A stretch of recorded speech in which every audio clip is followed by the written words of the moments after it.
Hello everyone! So this video is using the CC Designs Olivia's Happy Day image that I had mentioned a couple videos ago that I had wanted to use and then changed my mind and didn't use it.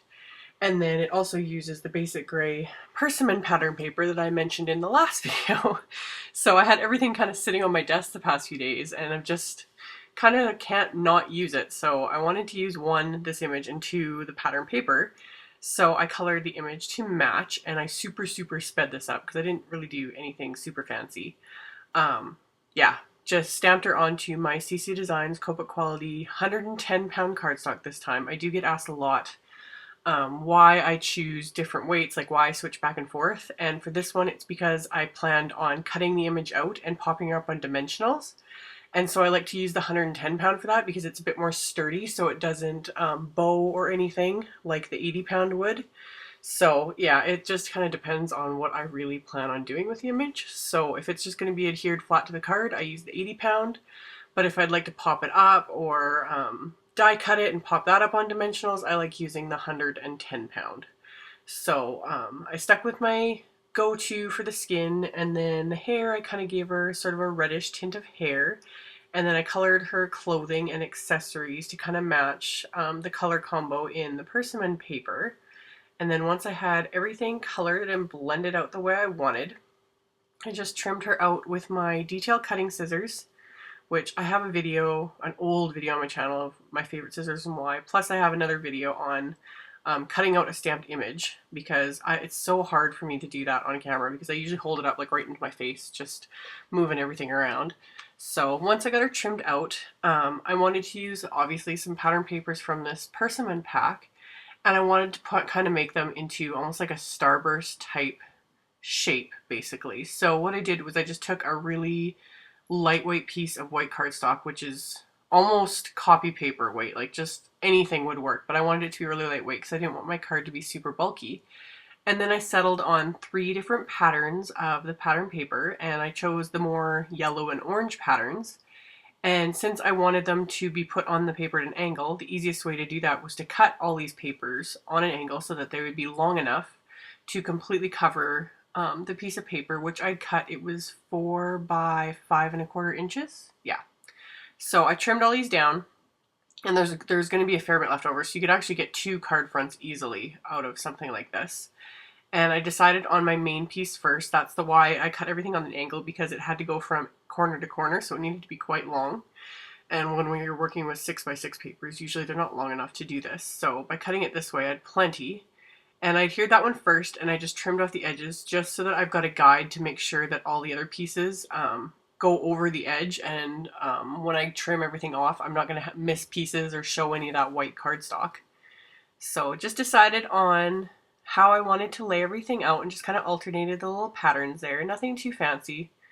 Really simple. Got everything adhered down really good. And then once I'm done that, I'm going to trim everything off. And this is where those new, I keep seeing some of the other bloggers and YouTubers using these. There's new Fiskars scissors that have like, they're really long, and they're supposedly fabulous. So down the road I'd like to get a pair, but I don't have those yet, so I just use my regular little Martha Stewart scissors, which worked fine, but it would go so much faster if you had scissors long enough that you could just do this all in one swipe. But yeah, you just flip it over and then use the lightweight cardstock there as the guide for cutting, and just trim everything off. And it gets a little sticky with this many pieces and the adhesive and that, but these little Martha Stewart scissors I use don't seem to stick overly well, so it works really good for me anyway, but I still want those Fiskars ones. But anyway, once I had everything trimmed down, you can see what I was planning here, and then I trimmed down some really thin pieces of the dark blue pattern paper in the pack, just to add a few to it, just to tie in that bit of blue that I colored on the main image so that everything kind of went together a bit well, because it was kind of overly yellowy and orangey. So just adhered a few of them down, not too many, because I didn't want it to completely overwhelm the card front. And then I had a piece left over from a previous card, this light blue.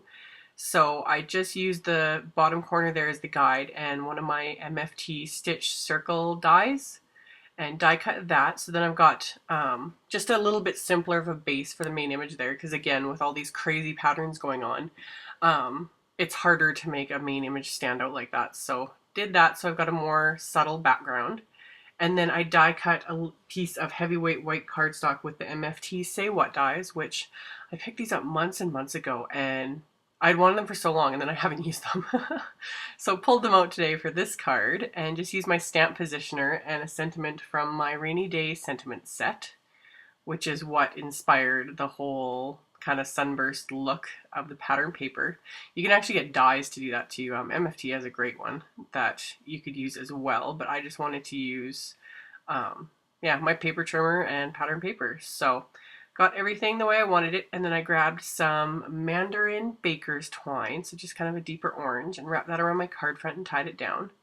And then I just used dimensionals to pop the little Olivia up on my card, and then use the same dimensionals to pop up the sentiment. And then I'm going to just mat that with some tangy orange cardstock from MFT. So yeah, same as the previous card. I'm kind of going, this was actually, like I said in the other video, this was the second card I made with all these pattern papers, but it's the third one I'm posting. Just, I don't know what my thought process was, but yeah, I'm just jumping back and forth. But got that matted with the tangy orange, and then I'm going to adhere that to my white card base, which is the CCD 110 pound again. That is definitely by far my favorite cardstock for white card bases. It is wonderful.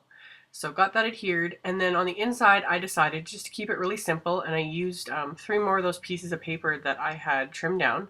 So I just trimmed them down a little bit more and adhered them, leaving plenty of white space so that there's space to write something. And that's all there was to it for the inside. So super simple, trimmed that down. And then finally, to finish the card off, I added a little bit of diamond stickles. So just lightly dabbed it on so that it would dry really quickly and not completely cover up all the coloring. And yeah, that's it for now. As always, there will be a link below the video to my blog posts, and I'll have links to all the supplies used. And thank you guys so much for watching and liking my videos, and I will see you all in the next one. Bye!